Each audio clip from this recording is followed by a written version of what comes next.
Good morning students.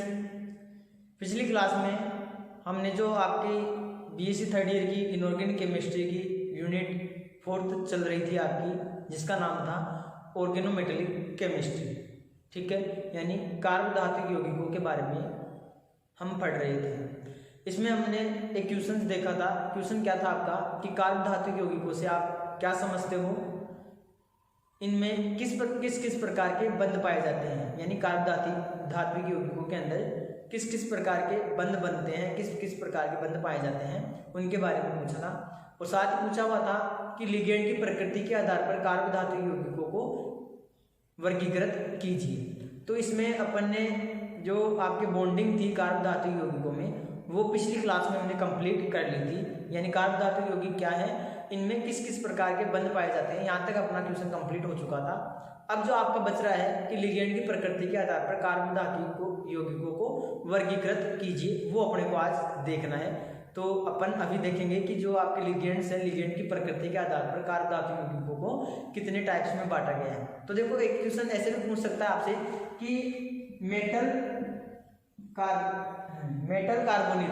Carbon बंध की प्रकृति के आधार पर कार्बधातुक यौगिकों का वर्गीकरण कीजिए। तब भी आपका आंसर जो मैंने पहले बताया था कि बॉन्डिंग इनमें 3 प्रकार की पाई जाती है, तो वही आंसर इसका होगा कि मेटल कार्बन जो धातु और आपका कार्बन है, जो इसमें जो बॉन्डिंग होगी उसके आधार पर मैंने 3 टाइप से बताए थे आपको। क्या कि आयनिक कंपाउंड यानी आयनिक बंध युक्त यौगिक, सहसंयोजक बंध युक्त यौगिक और विस्थानीकृत पाई इलेक्ट्रॉन बंध युक्त यौगिक। तो वो 3 टाइप्स के यौगिक है, उन्हीं को अपन क्या बोलते हैं, उन्हीं को इसके जो क्लासिफिकेशन दे रखा है उसमें दे रखा है कि मेटल कार्बन बंध की प्रकृति के आधार पर कार्बधातुक यौगिकों का वर्गीकरण, ठीक है। तो ये वर्गीकरण हमने देख लिया था। अब आज की जो क्लास में अपन पढ़ेंगे वो है कि लिगेंड की प्रकृति के आधार पर कार्बधातुक यौगिकों का वर्गीकरण। तो देख लीजिए,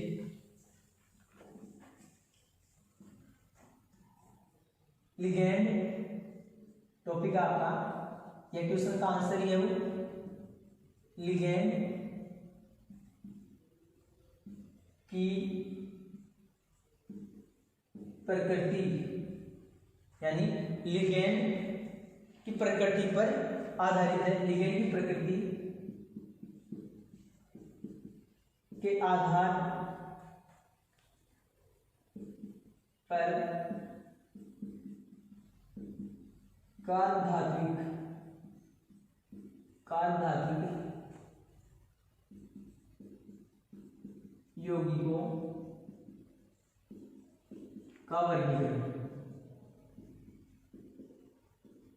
यौगिकों का वर्गीकरण, दिख रहा है यहाँ तक, ठीक है। तो देखो, लिगेंड की प्रकृति के आधार पर कार्बधातुक यौगिकों का वर्गीकरण किस प्रकार से किया गया है, ठीक है। तो देखो, इनको मुख्य रूप से 2 भागों में बांटा गया है। पहला है आपका सरल कार्बधातुक यौगिक और दूसरा है आपका मिश्रित कार्बधातुक यौगिक। पहला क्या है आपका, फर्स्ट टाइप क्या है, लिगेंड की प्रकृति के आधार पर अपन बात कर रहे हैं। पहला है आपका सरल कार्बधातुक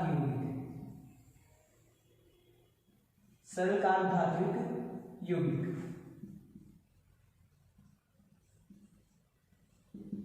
और दूसरा आपका मिश्रित कार्बधातुक यौगिक, ठीक है। दूसरा क्या है आपका मिश्रित कार्बधातुक यौगिक।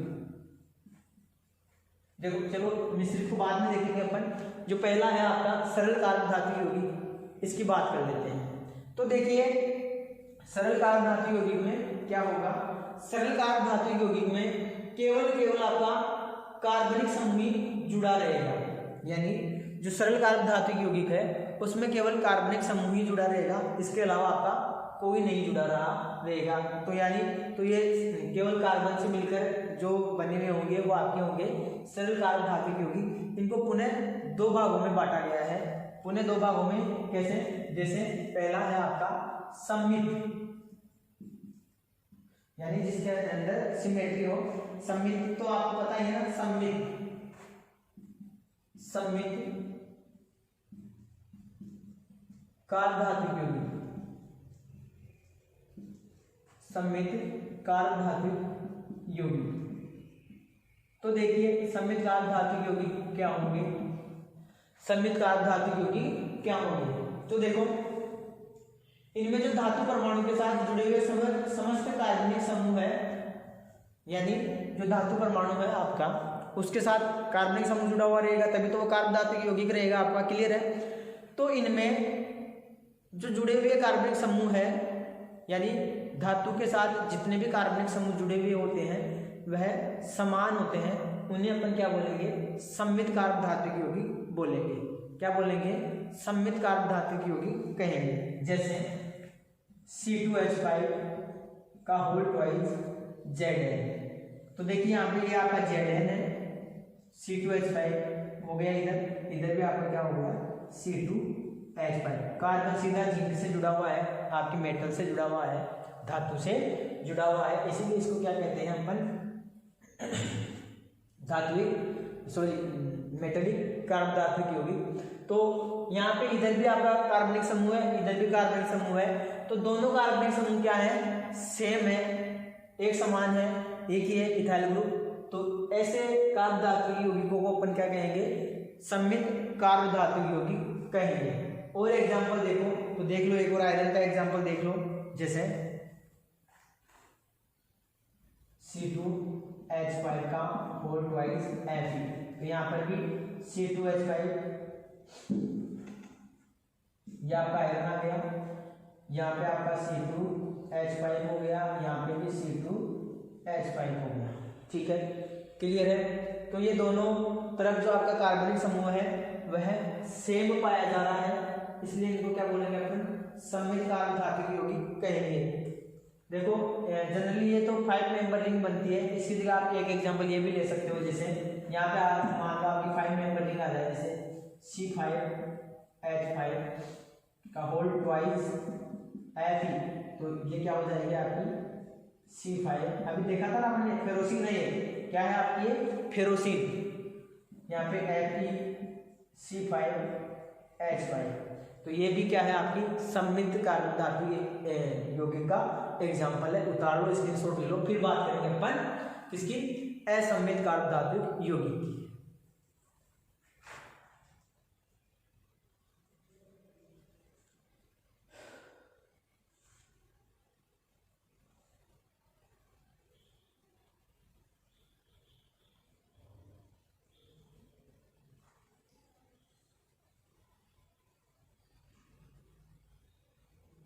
तो देख लीजिए, अब दूसरा है आपका असममित कारक धातु यौगिक या अनसिमेट्रिकल ऑर्गेनोमेटेलिक कंपाउंड्स। नेक्स्ट क्या हो जाएगा आपका, असममित।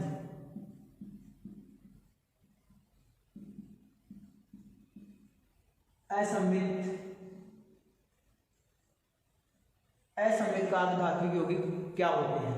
तो देखिए असममित का मतलब है कि जिनके अंदर सिमेट्री ना हो। सिमेट्री क्या होता है, सिमेट्री का मतलब क्या है कि ऐसे कंपाउंड जिनके अंदर, सिमेट्री का मतलब क्या है, ऐसे यौगिक अगर जिनके अंदर आप प्लेन पास करो, प्लेन यानी यूं प्लेन लगाओ, प्लेन पास करोगे तो दोनों कंपाउंड एक जैसे दिखें। जैसे मैं एक एग्जांपल की बात करता हूं, जैसे मान लो आपका CH3 है, CH2 है, फिर CH3 है।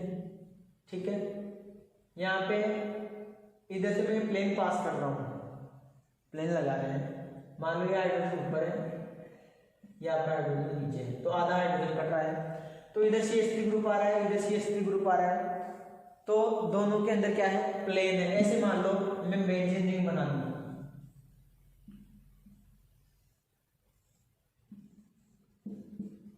इस बेंजीन रिंग को मैं यहां से काटूं तो आधा पार्ट इधर हो गया, सेम पार्ट है, इधर भी हो गया, ये इधर वाला पार्ट भी क्या है आपका, सेम पार्ट है। तो इसको क्या बोलते हैं अपन, सिमेट्री बोलते हैं। एक बार अच्छे से देख लेते हैं, आपको सममिति का पता चल जाएगा। इधर से मैं प्लेन लगा रहा हूं, तो ये वाला जो पार्ट है बिल्कुल एज इट इज है, दो भागों में डिवाइड हो रहा है। इधर भी CH पाई बॉन्ड, इधर भी आपका पाई बॉन्ड। आप बोलोगे सर रेजोनेंस नहीं आ रहा है, पाई बॉन्ड दिख नहीं रहा, तो पाई बॉन्ड डिलोकेलाइज रहता है, वो पर फिक्स नहीं है कि आपका यहाँ भी उपस्थित रहेगा। बट कार्बन की एटॉम्स की संख्या देखो आप, ठीक है, इसको मैं यूं कर देता हूँ ना, कोई दिक्कत ही नहीं रहेगी आपको, ये लो, ठीक है, ठीक है। तो जिधर प्लेन में है इधर से काटोगे तो भी सेम रहेगा, इधर से काटोगे तो भी सेम रहेगा, चाहे यूं काटो, समझ रहे हो।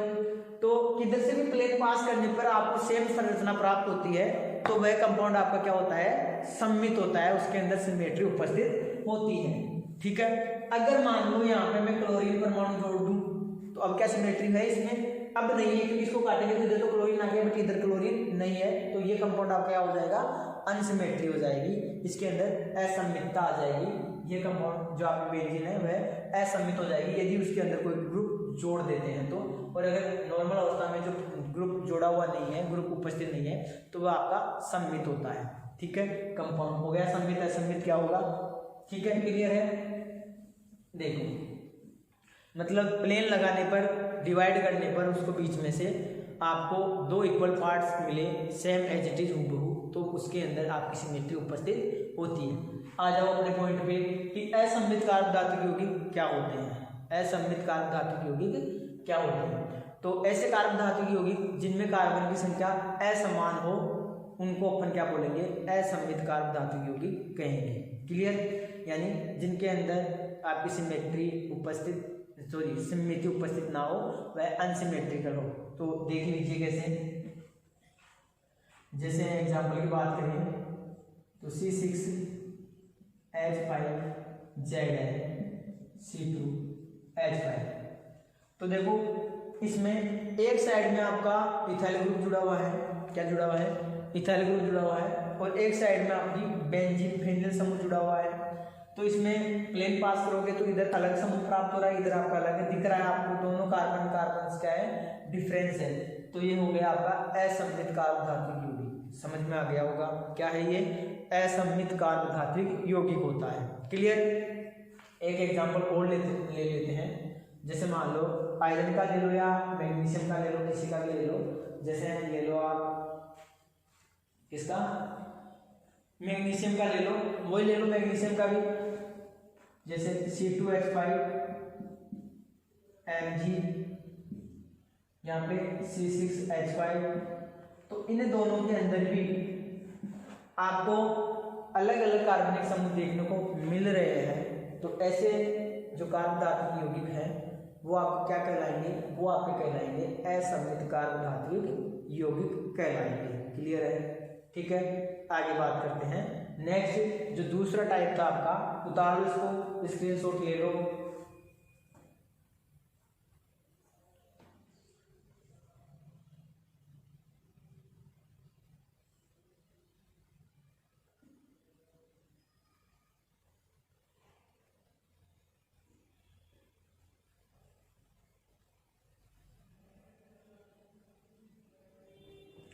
हो गया,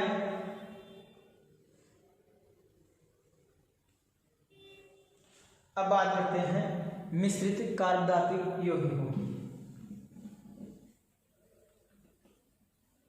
आपका दूसरा टाइप क्या था, पहला था सरल कार्बन धात्विक यौगिक, जिसमें दो थे आपके, सम्मित कार्बन धात्विक यौगिक, असम्मित कार्बन धात्विक यौगिक, किसकी प्रकृति के आधार पर, लिगेंड की प्रकृति के आधार पर। अब आपका दूसरा है मिश्रित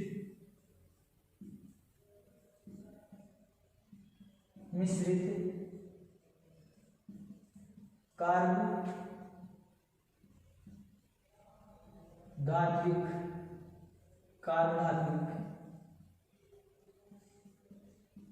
यौगिक, मिश्रित कार्बन धात्विक यौगिक। तो देखिए मिश्रित कार्बन धात्विक यौगिकों में क्या होगा, तो देखिए इन यौगिकों में, इस प्रकार के यौगिकों में कार्बन के अतिरिक्त, यानी जो आपका कार्बन है उसके अतिरिक्त अकार्बनिक पदार्थ भी उपस्थित होता है। तो उन कार्बन धात्विक यौगिकों को अपन मिश्रित कार्बन धात्विक यौगिक कहते हैं, यानी उनको मिश्रित कार्बन धात्विक यौगिक के नाम से जाना जाता है, ठीक है। तो कार्बन के अतिरिक्त अकार्बनिक पदार्थ जैसे आपका क्लोरीन, ब्रोमीन, क्लोरोब्रोमो, आयोडो वगैरह, कोई दूसरा अकार्बनिक पदार्थ उपस्थित हो तो उसे अपन क्या बोलेंगे, मिश्रित कार्बधात्विक यौगिक, यानी कार्बन के अलावा दूसरा अकार्बनिक पदार्थ आ गया तो उसको क्या बोलेंगे, मिश्रित कार्बधात्विक यौगिक। एग्जाम्पल से आपको समझ में आ जाएगा, एग्जाम्पल देख लीजिए। जैसे एथिल मेथिल मैग्नीशियम ब्रोमाइड, क्या एथिल मेथिल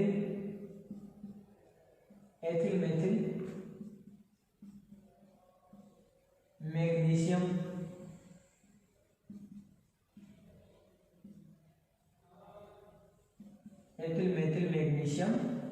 ब्रोमाइड। तो देखो इसका एग्जाम्पल आपको नाम पता चल गया है, स्ट्रक्चर आप बना सकते हो ना। क्या होगा, एथिल मेथिल मैग्नीशियम ब्रोमाइड भी बोल सकते हो। और यदि आप एथिल मेथिल की जगह एथिल मैग्नीशियम ब्रोमाइड ले लो तो भी बात हुई है। एथिल भी आ रहा है, कार्बनिक पदार्थ आपका क्या आ रहा है, कार्बनिक पदार्थ आपका क्या आ रहा है, ब्रोमीन आ रहा है। अगर मेथिल ले रहे हो तो क्या आ जाएगा आपका, मेथिल जोड़ रहे हो तो क्या हो जाएगा, मेथिल भी जुड़ जाएगा। दोनों ही बना देते हैं, एथिल भी बना लेते हैं और मेथिल भी बना लेते हैं। तो एथिल मेथिल में तो क्या होगा, C2H5। वैसे इसकी संयोजकता 9 होती कितनी है, तो एथिल बना लेते हैं, एथिल मैग्नीशियम ब्रोमाइड, तो C2H5 MgBr। ठीक है, तो देखो इसके अंदर जो आपका ये जुड़ा हुआ है मैग्नीशियम के साथ, एथिल जुड़ा हुआ है, ये कार्बनिक पदार्थ हो गया, ये आपका ब्रोमीन हो गया। तो दोनों मैग्नीशियम से जुड़े हुए हैं और दोनों तो कार्बन के अलावा दूसरा पदार्थ आपका अकार्बनिक पदार्थ आ रहा है। तो ऐसे यौगिक को अपन क्या बोलेंगे, ऐसे कार्बधात्विक यौगिक को क्या बोलेंगे, मिश्रित कार्बधात्विक यौगिक बोलेंगे। ठीक है, उतार लो एग्जाम्पल और देख लीजिए, दूसरा एग्जाम्पल और देखेंगे, एग्जाम्पल के ऊपर बात करते हैं। जैसे अगर एथिल मेथिल लोगे तो क्या हो जाएगा, C2H5 CH3 MgBr। ठीक है, क्लियर है, वो ये हो जाएगा। आगे देखिए डाइमेथिल टिन डाइक्लोराइड, क्या दूसरा एग्जाम्पल है आपका, क्या डाइमेथिल टिन डाइक्लोराइड, क्या dimethyl tin dichloride, dimethyl tin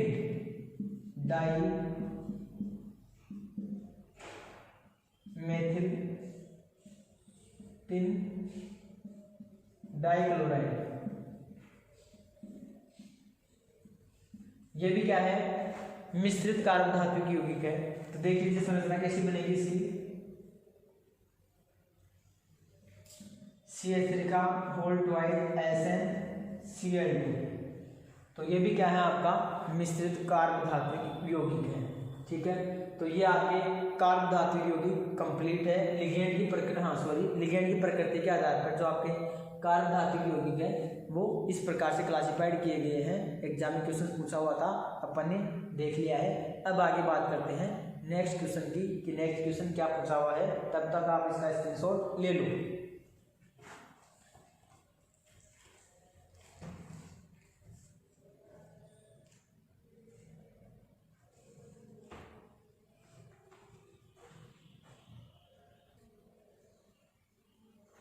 हो गया, आगे देखिए आपसे नेक्स्ट क्वेश्चन पूछा हुआ है एग्जाम में।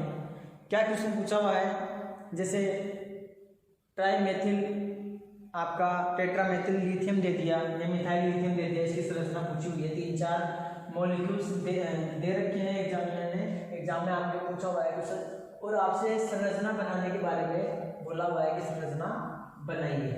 तो क्वेश्चन क्या है, निम्नलिखित संरचना बताइए। तो संरचना बतानी थी वहां पे आपको क्वेश्चन में, क्वेश्चन है आपका निम्न की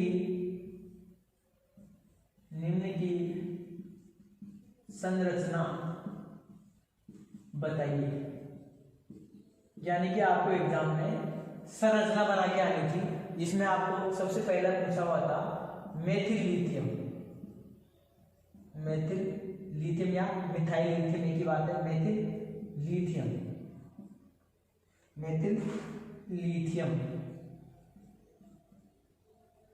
ठीक है, दूसरा पूछा हुआ है आपसे क्या, trimethyl tin perchlorate,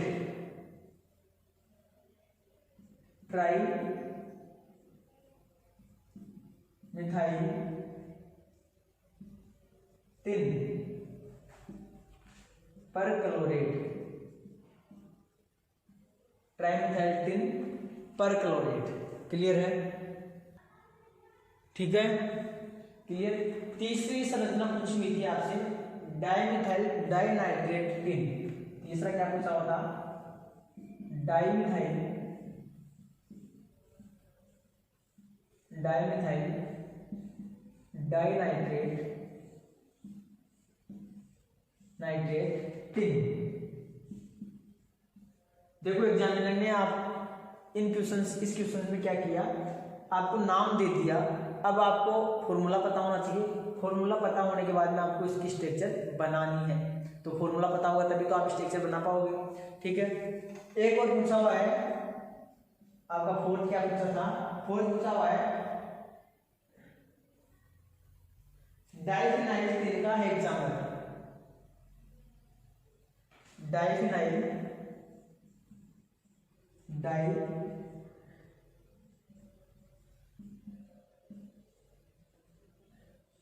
phenyl group कौन सा होगा आपका, वो जो बेंजीन आती है, डाइफिनाइल,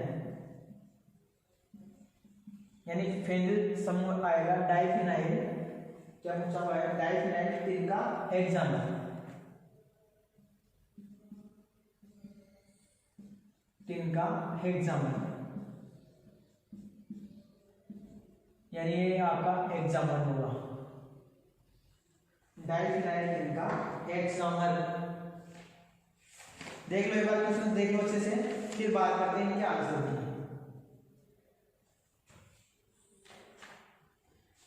यानी आपके डाइफिनाइल टिन के हेक्सामर में आपके क्या होंगे, दो फेनिल समूह आएंगे। ठीक है, तो ये तो आपसे क्वेश्चन पूछा हुआ है, इन क्वेश्चंस में आपको क्या करना था, इनकी संरचना बतानी है।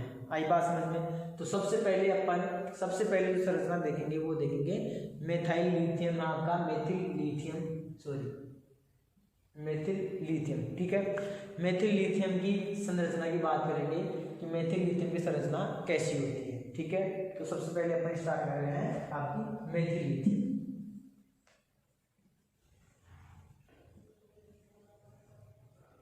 तो मैं पहले इसकी संरचना बना देता हूं कि मेथिल लिथियम होता क्या है। देखो होता एक्चुअली ये है CH3 का होल 4, सॉरी ऐसे होता है, इसका फॉर्मूला देख लीजिए एक बार, क्या होगा,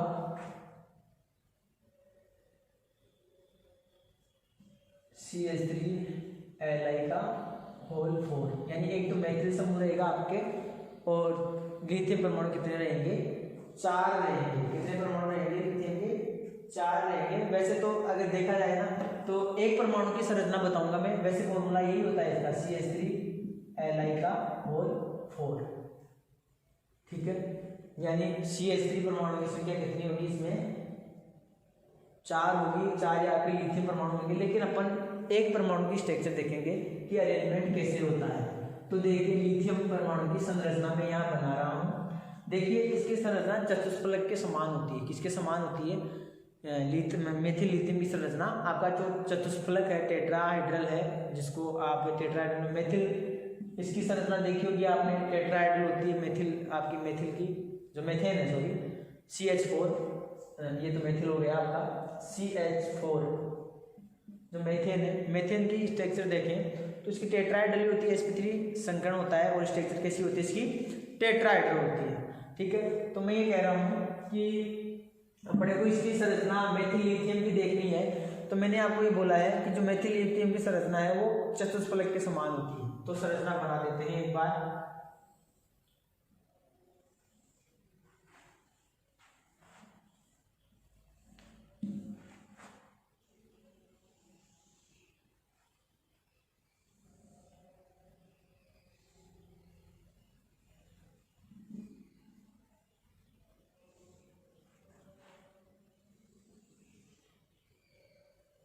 ठीक है।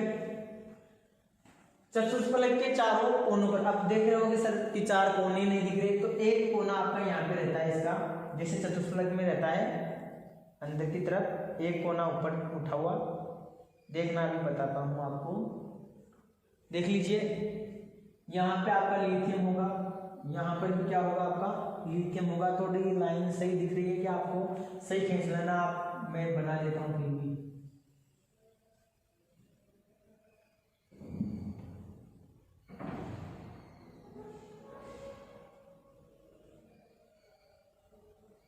ठीक है, क्लियर। एक लिथियम परमाणु आपका यहाँ पे रहेगा, संरचना की बात कर रहे हैं इसकी, एक लिथियम परमाणु आपका यहाँ पे रहेगा। तो चारों लिथियम परमाणु कहाँ उपस्थित है, ये चीज दिख गई होगी आपको। अब बाकी के जो एक लिथियम परमाणु उपस्थित है वो आपका रहता है कहाँ पे, वो रहता है यहाँ पर। ठीक है, तो देखिए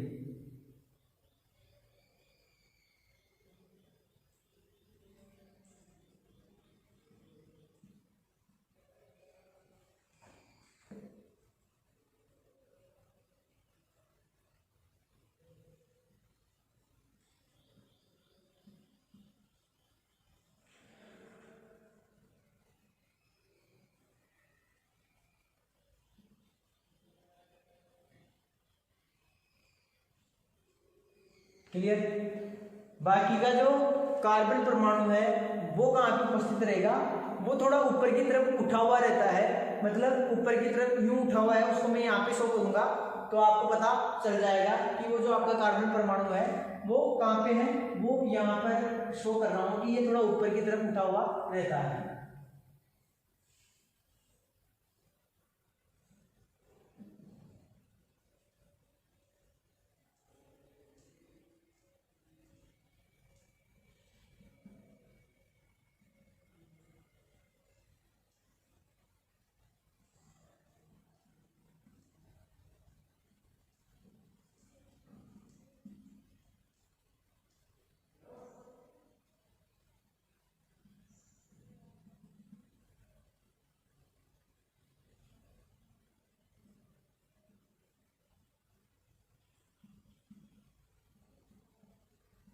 ठीक है, तो कुछ इस प्रकार से आपकी इसकी संरचना होती है। ये आपके हाइड्रोजन परमाणु हो गए,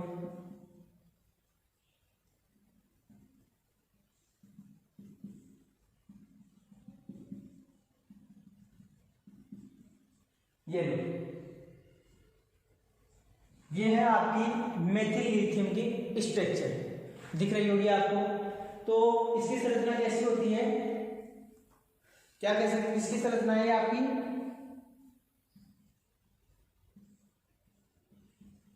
होल फोर की संरचना।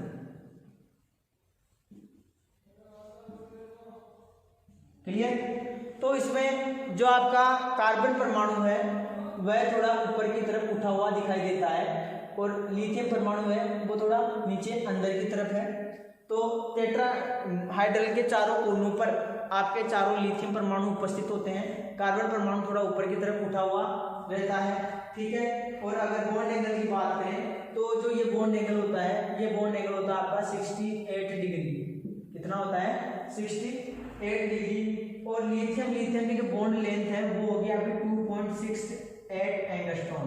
जो लिथियम और इस लिथियम की जो बॉन्ड लेंथ है वो कितनी होगी आपकी 2.6 एंगस्ट्रॉम। और बात करें कि जो एक और बच गई बॉन्ड लेंथ आपकी, क्या कि जो कार्बन और लिथियम की बॉन्ड लेंथ है वह होती है आपकी 2.31 एंगस्ट्रॉम, यानी 2.31 एंगस्ट्रॉम होती है इसकी बॉन्ड लेंथ आपकी कार्बन व लिथियम की बॉन्ड लेंथ। क्लियर है, ठीक है। तो देखो ये तो हो गया आपकी इसकी स्ट्रक्चर कैसी होगी, इसकी स्ट्रक्चर टेट्राहाइड्रल चतुष्फलक के समान होती है, जैसे आपकी CH4 की होती है, जिसमें आपका एक कार्बन परमाणु उठा हुआ ऊपर की तरफ दिखाई देता है आपको। और ये बंद दूरियां मैंने आपको बता दी, लिथियम की बंद दूरी आपके 2.68 एंगस्ट्रॉम है। इसके अलावा जो लिथियम के बीच में जो ये बॉन्ड लेंथ हो गई है, ये बॉन्ड एंगल आपका 68 डिग्री का होता है और कार्बन बॉन्ड लेंथ आपकी 2.31 एंगस्ट्रॉम होती है। ठीक है, तो क्लियर है ये चीज। लिथियम परमाणु कहाँ है, चतुष्फलक की अवस्था में रहता है और चारों कोनों पर क्या होता है, उपस्थित होता है। क्लियर है। और एक चीज और ध्यान रखना कि जो एल्किल लिथियम के यौगिक है वह यौगिक अधिकांशतः सगुणित अवस्था में यानी आइसोसिएट जो फेज होती है सगुणित अवस्था है उसमें उपस्थित होते हैं। ठीक है। और टेट्रामर चतुष्फलक के समान, जो टेट्रामर बोलते हैं चतुष्फलक के समान इसकी शेप होती है। तो ये हो गई आपकी मेथिल लिथियम की संरचना। अब जो दूसरी संरचना थी उसको देखते हैं, वो क्या थी, इसको उतार लो, स्क्रीनशॉट ले लो, नेक्स्ट इसकी बात करेंगे। क्योंकि आपसे एग्जामिनर ने केवल संरचना बनाने के बारे में पूछा था, लेकिन फिर भी अपन ने और चीज़ें भी देख ली है कि कैसे क्या इसमें बॉन्ड लेंथ, बॉन्ड एंगल वगैरह होते हैं। तो अब नेक्स्ट बात करते हैं, जो दूसरा आपका क्या दे रखा है, दूसरा क्वेश्चन पूछा हुआ था, दूसरी संरचना आपसे पूछी हुई थी कि जो ट्राइमिथाइल टिन परक्लोरेट उसकी संरचना को देखते हैं। ठीक है, ठीक है। चलो नेक्स्ट आपका जो दूसरी संरचना पूछी हुई थी एग्जाम में वो थी आपकी ट्राइमिथाइल टिन परक्लोरेट। क्या था, सेकेंड आपसे क्वेश्चन पूछा हुआ था, इसका आंसर है आपका क्या था question, trimethyl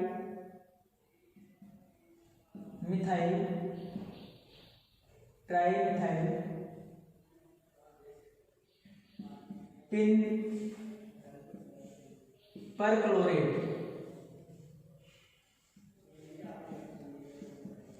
trimethyl tin perchlorate यौगिक,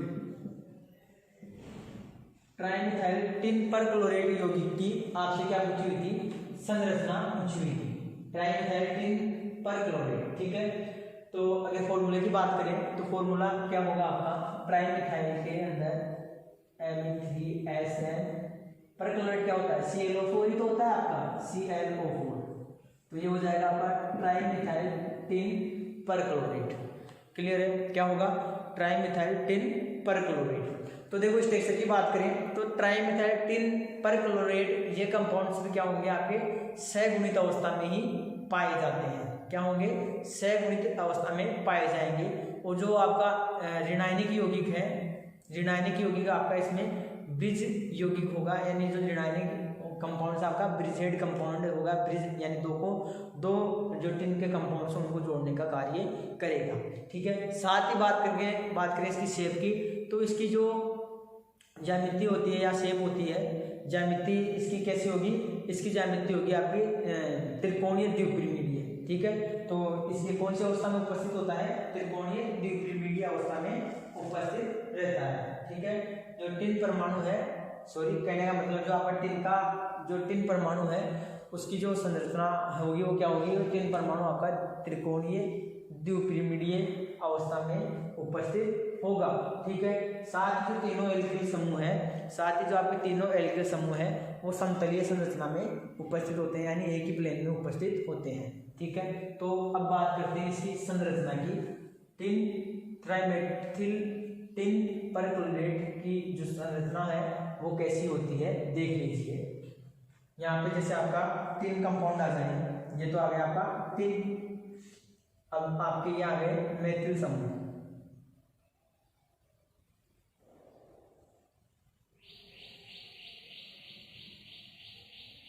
ये आपका मिथाइल ग्रुप आ गया, ये दूसरा आपका मिथाइल ग्रुप आ गया। ठीक है। ऊपर मान लो एक और ग्रुप जुड़ा हुआ है मिथाइल ग्रुप। ठीक है, क्लियर है, दिख रहा है आपको। देखिए टिन के कार्बन धातु यौगिक है, किसके कार्बन धातु यौगिक है, टिन के। अब मैंने बोला था कि जो आपका नेगेटिव आयन है, नेगेटिव एटम है, इलेक्ट्रोनेगेटिव एटम आपका क्या होता है, ऋणायनिक जो कंपाउंड्स है वह सेतु का कार्य करता है। तो ऋणायनिक कंपाउंड इसमें क्या है आपका परक्लोरेट है, तो परक्लोरेट को लिख देते हैं अपन, तो क्या हो जाएगा यहाँ पे Cl, और Cl के पास में क्या है आपके दो ऑक्सीजन है, क्या है दो ऑक्सीजन है। इनकी संरचना पूछी हुई है आपसे, संरचना बनाना आना चाहिए भाई। ठीक है,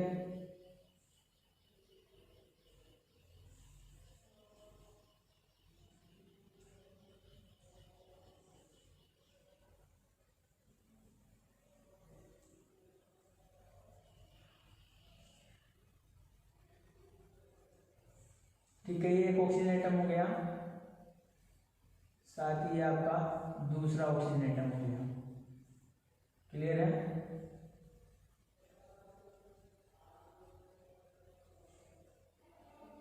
तो यहाँ पे जो क्लोरीन एटम है, जो आपका रिनाइनिंग एटम क्या है, क्लोरीन है, ये ब्रिज हेड पोजीशन पे है, ब्रिज अवस्था में है।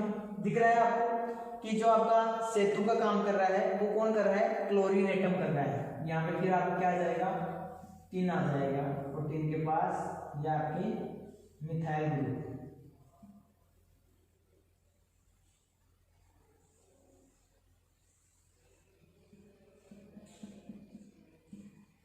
ये आपका मिथाइल ग्रुप हो गया,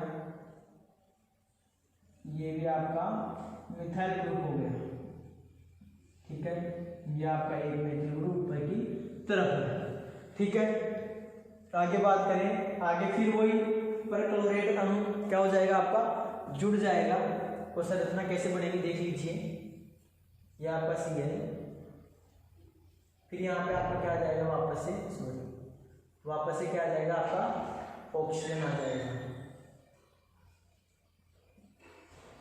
केवल संरचना के बारे में पूछा हुआ है आपसे कि संरचना कैसी होगी, तो संरचना कैसी है, क्योंकि इसमें त्रिकोणीय द्विपिरिमिडीय है।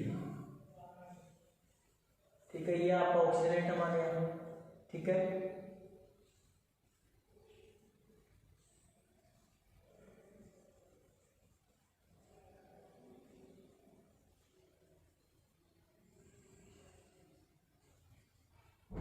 ये फिर ऑक्सीजन एटम आ गया, ये ऑक्सीजन आ गया, फिर आ गया।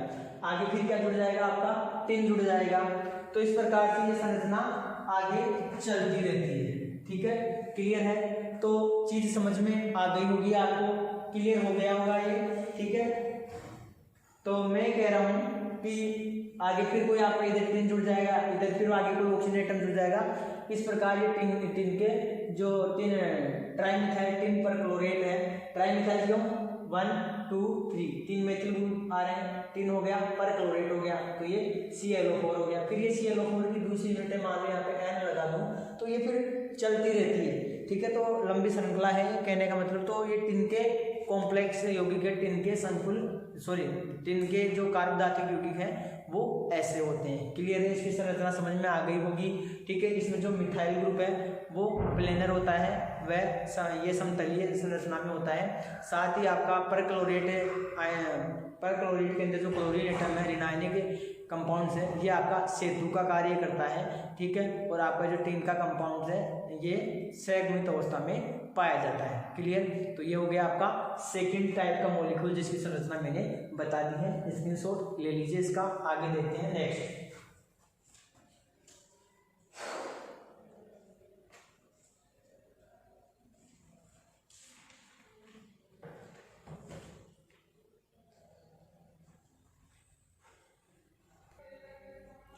ठीक है, हो गया भाई।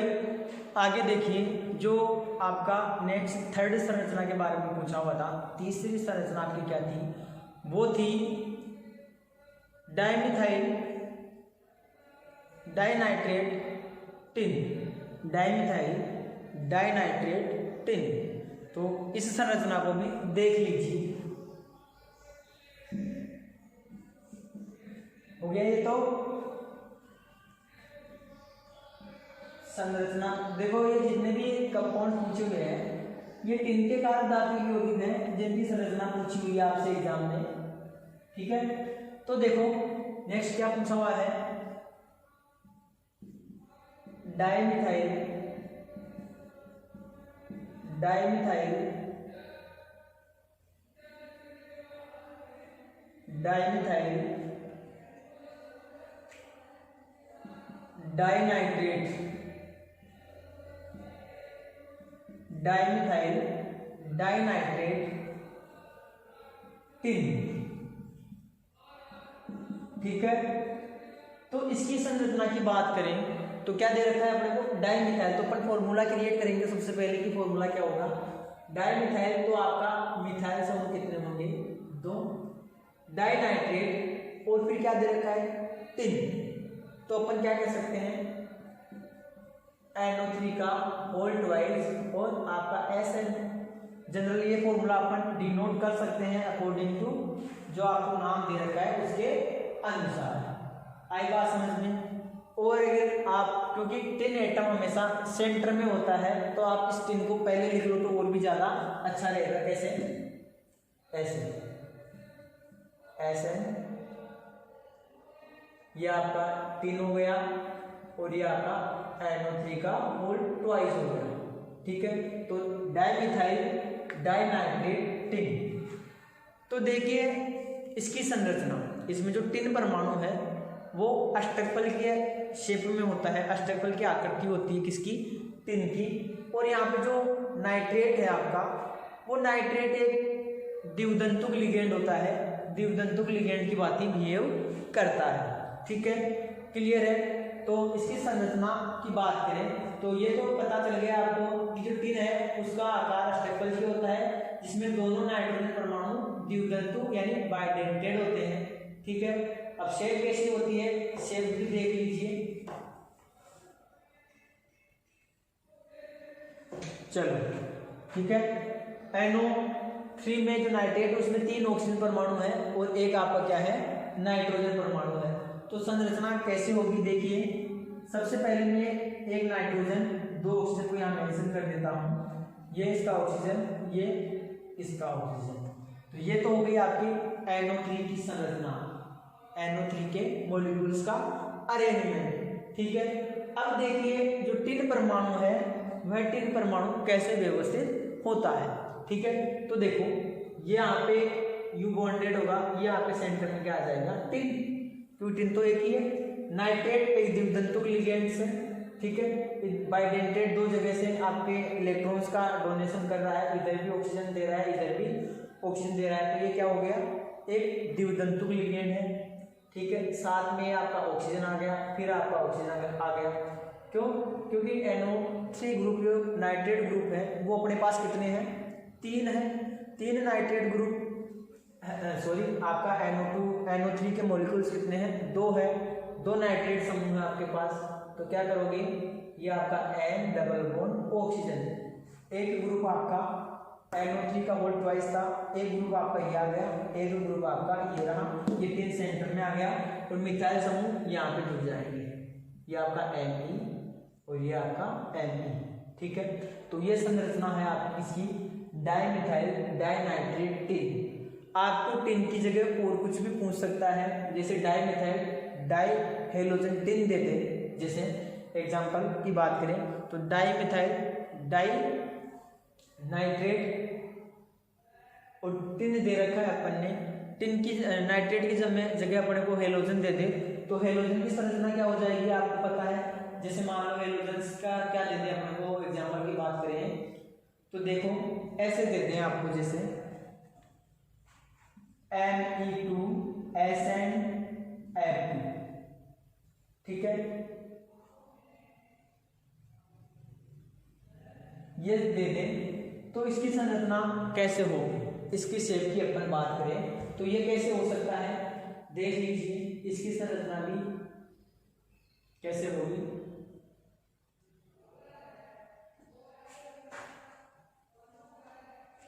जब ये अणु आ जाता है आपका और मान लो इसके n संख्या में दे दे तो इसको कैसे अरेंज करना है, ये पहले ये चीज तो समझ में आई ना आपको। इसके एग्जाम में पूछा हुआ था आपसे क्या, डाइमिथाइल डाइनाइट्रेट टिन। तो डाइमिथाइल डाइनाइट्रेट टिन शेप ये होगी, क्या होगा, अष्टकफल की। यहाँ पे टिन क्या होगा आपका अष्टकफल की आकृति का होगा, जहाँ पे नाइट्रेट है जो एक द्विदंतु लिगेंड की तरह बिहेव करता है, जहाँ पे सेंटर में आपका टिन उपस्थित रहता है, जिसके बाद 2 मिथाइल ग्रुप लगे हुए रहते हैं और ये इसकी संरचना होगी। संरचना ही डिनोट करनी थी, एक एक नंबर में पूछा हुआ था। ठीक है, अब बात करते हैं इसकी। तो यदि आपको डाइमिथाइल डाइफ्लोरोटिन देते या डाइमिथाइल टिन डाइफ्लोराइड देते तो उसकी संरचना कैसे होगी देखिए। तो ये चीज दे दें आपको तो आपको कुछ नहीं करना है, यहाँ से ये NO2 तो हटा देना है, हटा दिया NO2। अब क्या कर लोगे, कुछ नहीं करना, यहाँ पे फ्लोरीन जोड़ दो, यहाँ पे फ्लोरीन जोड़ दो और ये हो गया आपका संरचना। कैसे हो गई, ठीक है। वहां पे तो यही था, लेकिन यहाँ पे बोल ट्वाइस दे सकता है, आपको होल एन भी दे सकता है, कुछ भी दे सकता है। तो यहाँ पे क्या आ जाएगा, टिन आ जाएगा, फिर यहाँ पे आपका फ्लोरीन आ जाएगा, तो यहाँ पे एन ही जुड़े हुए रहेंगे। ठीक है, तो ये हो गई आपकी इसकी शेप। ठीक है, तो जब फ्लोरीन अणु दे दें तो आपको संरचना बनाने के लिए पूछे फ्लोरीन देकर, तो आप इस प्रकार से उसकी संरचना इजीली बना लोगे। ठीक है, क्लियर है। आगे देखते हैं, उतार लिया था, इसको और उतार लो। आगे अपन नेक्स्ट जो थर्ड स्ट्रक्चर कौन सी पूछी हुई थी उसके बारे में भी बात करेंगे। ठीक है, उतार लो।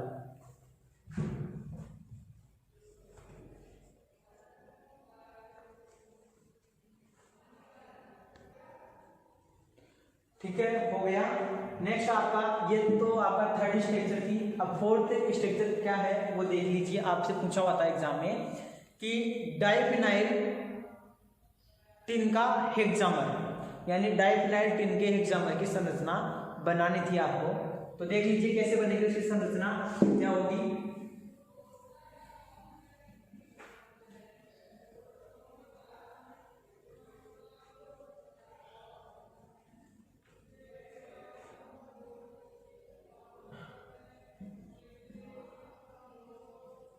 डाइफिनाइल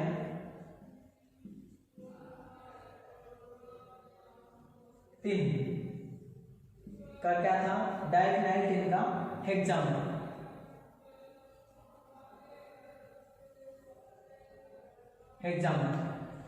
ठीक है,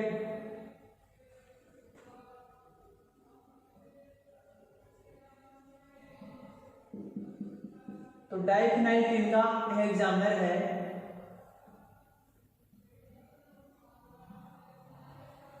तो देखो हेक्सामर कैसे बनता है, इसकी अगर फॉर्मूले की बात करें तो फॉर्मूला क्या होगा, क्या है हेक्सामर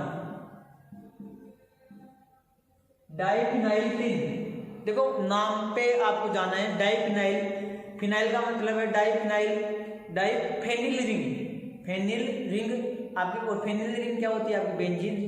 फेनिल रिंग को अपन पीएच से रिप्रेजेंट करते हैं, आपको पता है ना ये चीज कि फेनिल को पीएच से भी रिप्रेजेंट करते हैं, बेंजीन फेनिल और आपकी जो भी है, तो बेंजीन रिंग ही फेनिल रिंग होती है। तो डाइफिनाइल टिन का हेक्सामर, तो डाइफिनाइल तो पीएच का तो क्या हो जाएगा आपका ट्वाइस, और एसएन क्या हो जाएगा हेक्सामर, टिन का हेक्सामर, यानी एसएन क्या होगा 6, एसएन क्या होगा आपका 6। ये हो गया इसका फॉर्मूला समझ में आ गया होगा, यानी PHSN का होल 6 बोल सकते हैं अपन इसको, ऐसे भी कर सकते हो आप। कैसे अपन को संरचना बनानी है, PH का होल ट्वाइस, SN का होल 6, इसकी संरचना बना लोगे तो आपकी जो डाइफिनाइल टिन का है वो हेक्सामर ही बनेगा। यही होता है डाइफिनाइल टिन का हेक्सामर। अब देखो इसका हेक्सामर होता कैसे है, तो आपको साइक्लोहेक्सेन का चेयर फॉर्म पता है, कुर्सी फॉर्म पता है। साइक्लोहेक्सेन की कुर्सी फॉर्म और बोर्ड फॉर्म, दो फॉर्म बनती है। अपन ने जो इससे पहले वाली यूनिट पढ़ी थी क्या, बायो इनऑर्गेनिक केमिस्ट्री एंड इसके साथ ही इनऑर्गेनिक पॉलीमर, जिसमें फोस्फाजीन और सिलिकॉन्स पढ़े थे, तो उनके अंदर हमने जो लास्ट में शेप बनाते बनाते लेके चले गए थे अपन फोस्फाजीन वगैरह की, तो वहाँ पे हमने कुर्सी और चेयर रूप पढ़ा था पिछली क्लास में, आप देख लेना। तो चेयर रूप और आपका बोर्ड फॉर्म, दो फॉर्म होती है। अपन यहाँ पे बात करेंगे हेक्सामर है, जो टिन का हेक्सामर है वो आपकी चेयर फॉर्म है, कुर्सी रूप है, उसमें पाया जाता है। अब कुर्सी रूप अपन को आपको पता है कुर्सी कैसी होती है, चेयर फॉर्म कैसी होती है, मैं यहाँ डिनोट कर रहा हूँ, आपको पता होगा। जनरली जो साइक्लोहेक्सेन की चेयर फॉर्म है वो ऐसी होती है।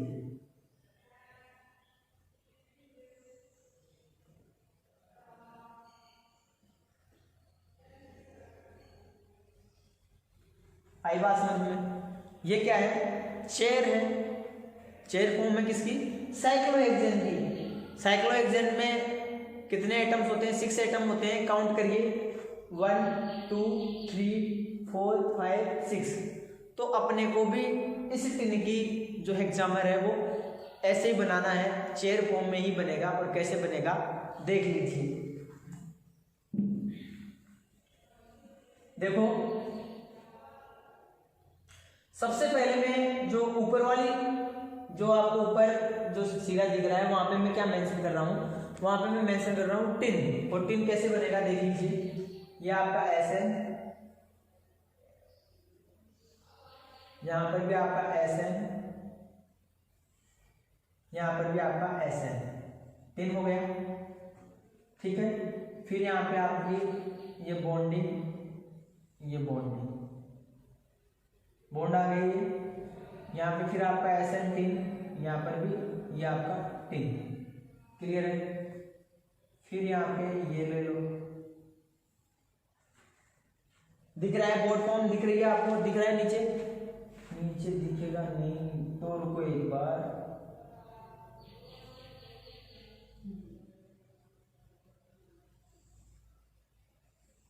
ये लो। क्लियर। तो यहां पर भी क्या आ जाएगा आपका तीन परमाणु, तीन ही तो अरेंज होगा, ये हो गया तीन, ये लो। तो ये जो रूप है, ये जो फॉर्म है, ये आपका हेक्सामर हो गया, किसका, डाइफिनाइल टिन का हेक्सामर। अब यहाँ पे देखो SN के मॉलिक्यूल कितने थे, टिन के मॉलिक्यूल कितने थे, 6 थे, 1 2 3 4 5 6 अपन ने अरेंज कर दिए हैं, दिख गया होगा आपको अच्छे से। ठीक है, चेयर फॉर्म में पाया जाता है। अब बात करते हैं जो पीएच ग्रुप है, आपके फिनाइल समूह है, वो किस प्रकार से अरेंज होंगे। अरे पीएच भी तो लगे हुए हैं आपके, तो पीएच को भी आपको क्या करना है, अरेंज करना होगा। तो देखिए, यानी पीएच क्या है आपका, फेनिल समूह है, तो फेनिल समूह को भी यहाँ पे क्या कर दो, अरेंज कर दो। और अरेंज करोगे तो क्या बनेगा, देखिए ये आपका पीएच, ये आपका पीएच। ठीक है, एक पीएच को मैं यहाँ पे अरेंज कर रहा हूँ इसको, यहाँ पे ये आपका पीएच, ये भी आपका पीएच। ठीक है, इधर वाले पीएच को इधर अरेंज कर दो और नीचे अरेंज कर दो, करें। ठीक है, तो ये आपका पीएच, ये आपका पीएच, यानी फिनाइल समूह, ये आपका फिनाइल समूह, ये फिनाइल समूह, ये भी फिनाइल समूह, ये फिनाइल समूह। इसका फिनाइल समूह कहाँ पे आएगा, यहाँ पे आ गया ये फिनाइल समूह आपका, ये आ गया ये फिनाइल समूह। ठीक है, आगे देखिए जो बीच में और बच गया आपके जो 3 एटम, यहाँ पे ये फिनाइल समूह, यहाँ पे ये आपका फिनाइल समूह।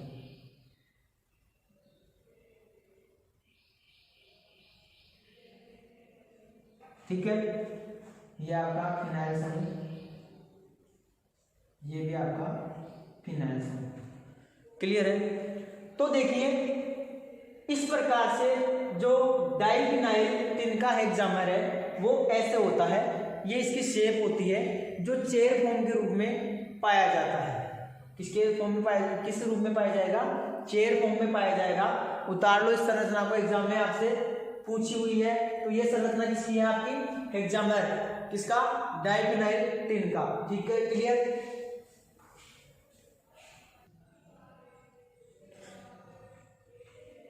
ठीक है, क्लियर है। तो ये आपसे क्वेश्चन पूछा हुआ था एग्जाम में, जिसके अंदर आपको मॉलिक्यूल्स के नाम दिए हुए थे और उनकी आपको संरचना पूछी हुई थी कि संरचना बनाइए। ऐसे ही आपको यदि एक संरचना और एक मरकरी की संरचना और पूछा हुआ है तो उसके बारे में भी पूछ ले कि जो क्वेश्चन ऐसे ही पूछ सकता है, एक संरचना आपसे और पूछ ले कि डाइआर्थोफेनिल मरकरी, डाइआर्थोफेनिल मरकरी की जो द्विलक और त्रिलक संरचना है उसके बारे में भी आपसे एग्जाम में पूछ सकता है। तो देख लीजिए एक और, ये चारों कंप्लीट है आपकी, जो एग्जाम में पूछा हुआ था, प्रीवियस ईयर की एग्जाम्स में क्वेश्चंस में आया हुआ है। एक और अगर आपसे ऐसे पूछ ले, क्या,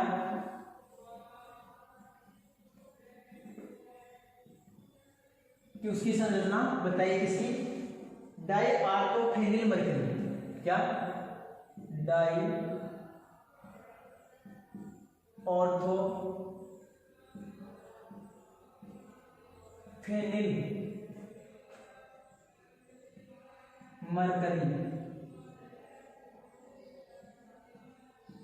मरकरी, ठीक है, पूरा मरकरी,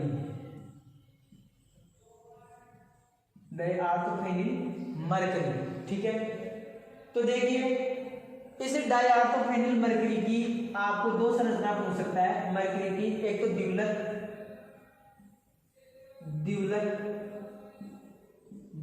व त्रिलक। डाइऑर्थोफेनिल मरकरी की द्विलक व त्रिलक संरचना बताइए। ऐसे भी आपसे क्वेश्चन पूछ सकता है, ठीक है। तो देखिए डाइऑर्थोफेनिल मरकरी क्या होगा, यानी एक तो द्विलक होगा और एक होगा त्रिलक, यानी जो ऑर्थो पोजीशन है आपकी, ऑर्थो पोजीशन से देख क्या है डाइऑर्थोफेनिल, यानी फेनिल रिंग यानी आपकी बेंजीन रिंग आएगी और वहां पे आपको क्या जुड़ा हुआ आएगा, मरकरी एटम जुड़ा हुआ रहेगा, मरकरी परमाणु जुड़ा हुआ रहेगा। तो देखिए और कौन सी पोजीशन से जुड़ा हुआ रहेगा, ऑर्थो पोजीशन से। कौन सी पोजीशन से, ऑर्थो पोजीशन पे आपका मरकरी एटम फेनिल रिंग से जुड़ा हुआ रहेगा, उसको अपन बोलेंगे डाइऑर्थोफेनिल मरकरी कंपाउंड। देख लीजिए कैसे, जैसे मान लीजिए आपकी फेनिल रिंग है,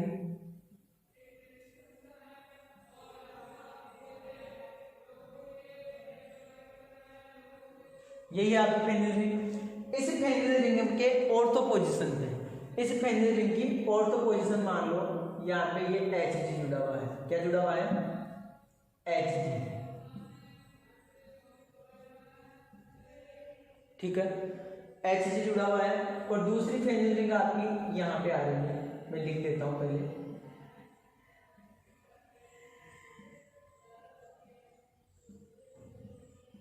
ठीक है। तो देखो ये संरचना देखकर आपको कुछ लग रहा होगा, आपको समझ में आ रहा होगा कि जो मरकरी है Hg परमाणु मरकरी ही तो होता है आपका, ये फेनिल रिंग है।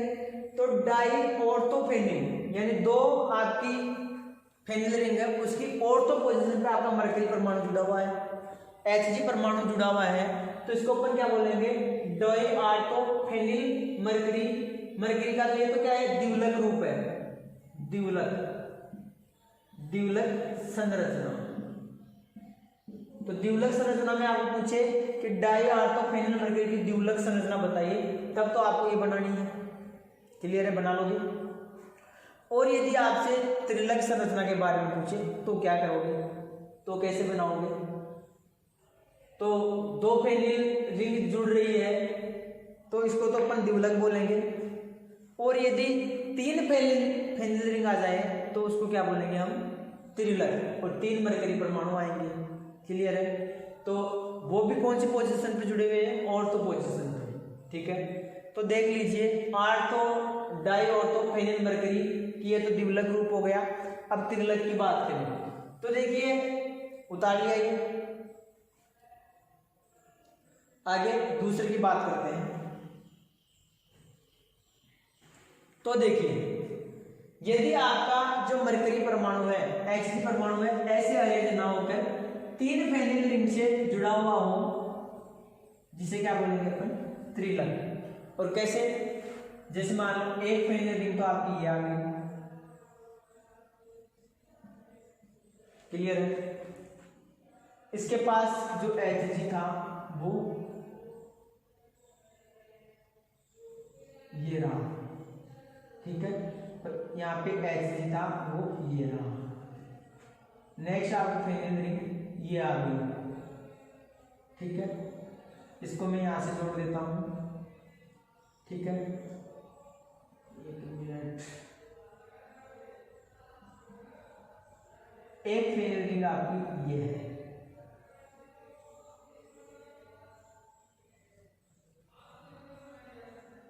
ठीक है। इस फेनिल रिंग के पास ये जो आपकी फेनिल रिंग है, कौन सी वाली, ये वाली, ठीक है, इसके पास जो मरकरी परमाणु जुड़ा हुआ है, एक बार बीच सेंटर में लिख देता हूं,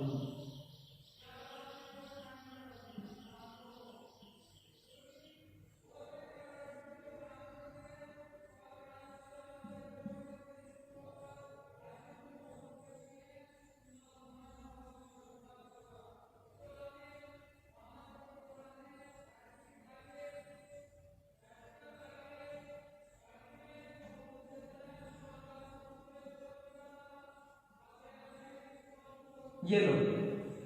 अगर इस प्रकार से अरेंज हो, ये आपका HCl है भाई, 3 मरकरी परमाणु आ जाए और 3 फेनिल रिंग आ जाए और इस प्रकार से ये आपस में क्या हो, जुड़े हुए हो, तो ये आपका क्या होगा, डाइऑर्थोफेनिल मरकरी का त्रिलक रूप होगा।